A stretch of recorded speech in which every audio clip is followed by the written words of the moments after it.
Hello there, generals. It's B2, and I'm going to check in with a little conflict of nations. And I'm just going to do an update on my 4X game for right now. There's a lot going on, so stay tuned.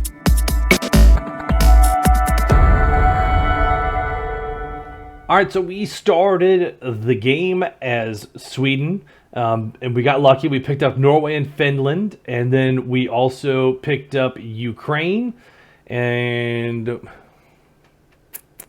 that was it. And Serbia. Sorry, I don't know how I forgot that. I just had a blank. Call it old man syndrome. But you can see we immediately started off and took this section, connected Ukraine, and then immediately went west to United Kingdom, Germany, France, Spain. We took out an alliance that was a European-based coalition already. So that was the first hurdle.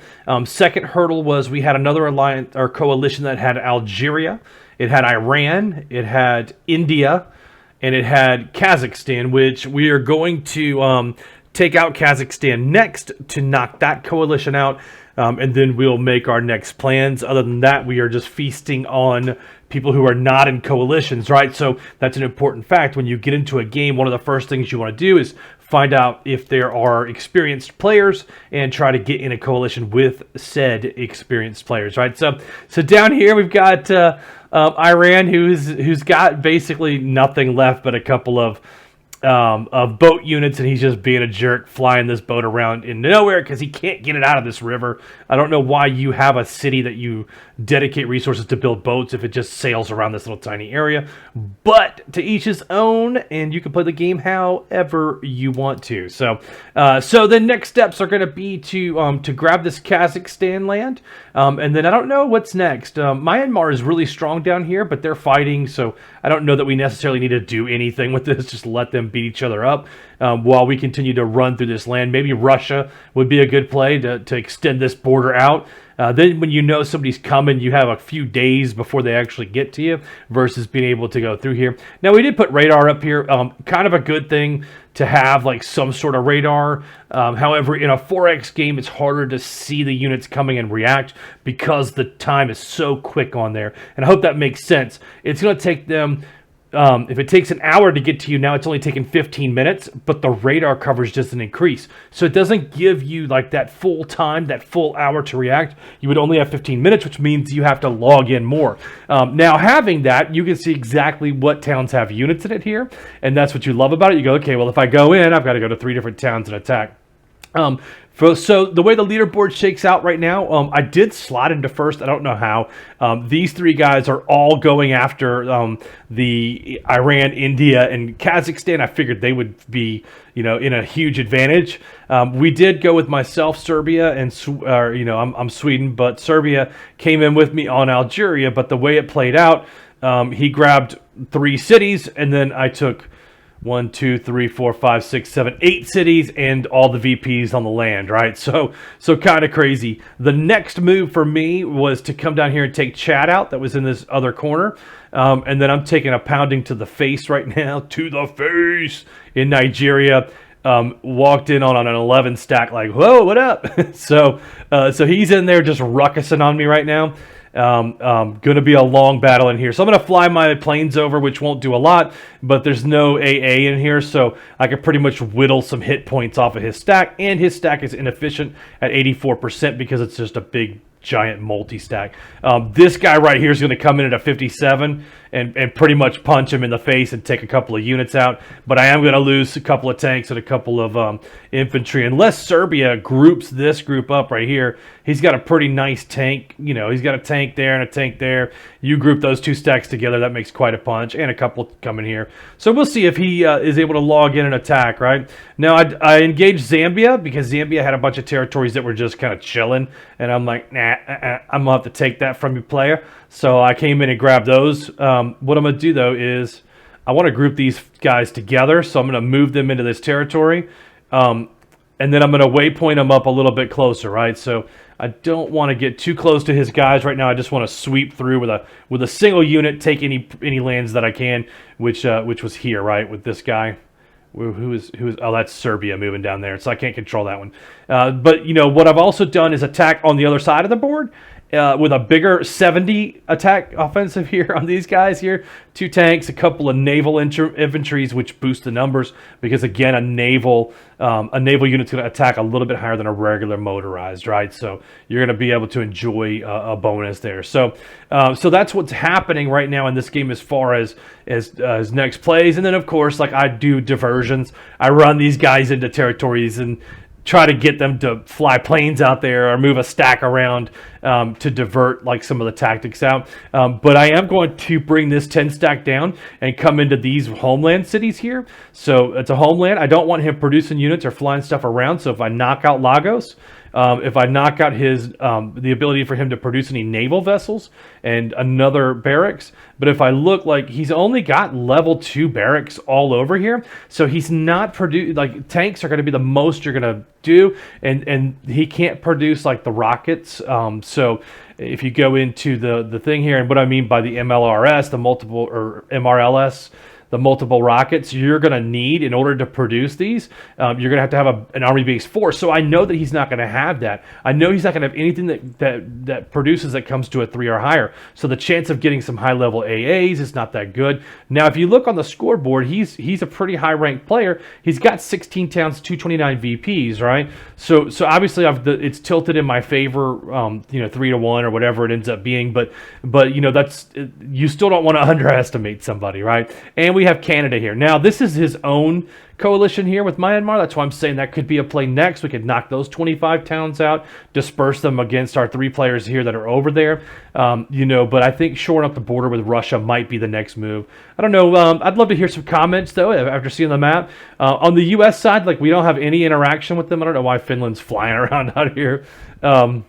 But Norway saw an opportunity to grab some Mexico land, so that's kind of a smart thing. He pulls in a unit over here and grabs with a naval unit, starts down here and grabs a few territories. But they're fighting down in here, not really concerned with us right now as far as coalitions go. So if you look at the shakeout for the actual stats on it, and you look through, like we're 3-1 over the American one, so we're at 31-27. So 20 or 37 days in divided by 4, so 9 days in, and we've got 3100 VP, which is pretty good. 4X games give you that ability to strike quick. That's why I like them. I just don't like them because I have more going on in my life than a 4X con game, right? So it can get hectic for me. I don't like to run too many of them at one time, but given that we have the quarantine going with the Corona stuff, it's a perfect opportunity to get in. It's a perfect opportunity to play, and then you can get in there. Now, part of my strategy is to advance, and so I'm going to pull the curtain back and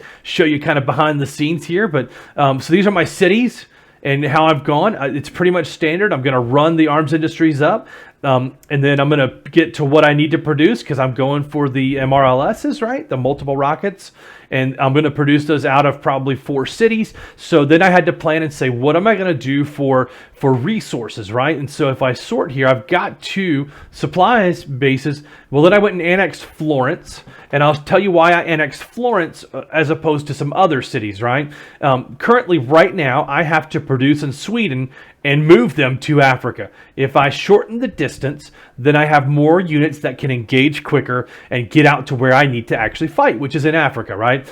So having said that, if I come back into my city view and I go down to components, I'm not at a shortage. I'm at 2,700. That's going to give me plenty of tanks. That's probably 10, 15, maybe 18 tanks I can produce out of here already, and it's building 300 an hour. I don't need to annex anything to compensate there. I'm doing fine, right? So then if I come down and look at rare materials, I annexed Rome and said, okay, no problem. I'll annex Rome. I'll build it up. That way I can continue to research things that I need to research out there, right? So if I look and I say, okay, well, can I do my air superiority because I need to get to where I can fire off missiles down here, right? So I need to get them to this level, this tier 4. That's going to require supplies on there. Well, I got a little bit of cash. Are there supplies here? There are.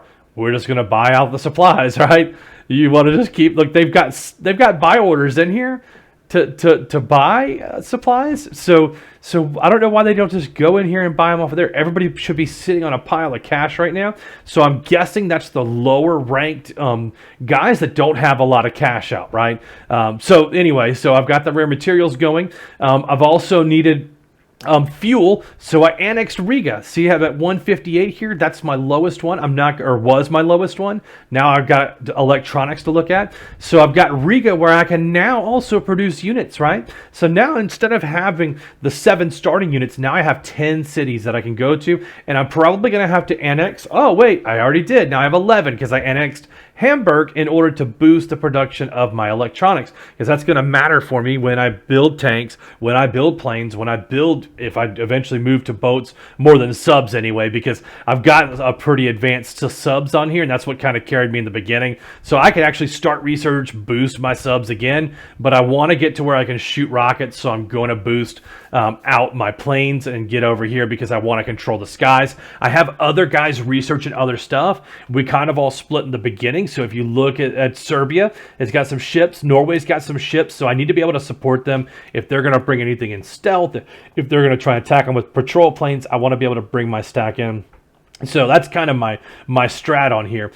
If I notice that I'm getting lower in supplies on any one of these categories and struggling, I will just annex another city to complete that. But you can see that I'm bringing in enough manpower. Now I got 20,000 in manpower. I can't build troops fast enough because I'm lower on supplies. This gives you an extreme advantage for you to go in, to overproduce, to take out these big stacks. It's going to take a lot. So now that I know that he's got this in here, I've got to combat this. I've got to offset this. I've got to go into his big stacks with, bombing them long range.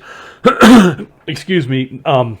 They can't control the air on here, so I got to be able to bring in like the rockets, maybe produce like a strike plane or a bomber or something like that, so I can come over top and just carpet bomb or send the rockets in. And that's what you'll see me kind of going through, and that's why I've researched into the rocket side. I've got this. I'm going to be a level 2 on it. I can sit out long range and bomb him at 5s and 4.5s on his tanks, right? So 3-4 bombs before he notices that I'm hitting him. If you're not checking a 4X game, you're going to be able to rocket people down so fast that by the time they respond, if I had 3 or 4 rocket launchers behind the infantry, he'd have to engage the infantry, and my rocket launchers would just absolutely slam him. So that's the plan, guys. That's my 4X game. I hope you've enjoyed that. I'm going to post this video out. I know it's been a while since I've gone, but work has been crazy. So appreciate you guys' support. If you have any questions, hit me up.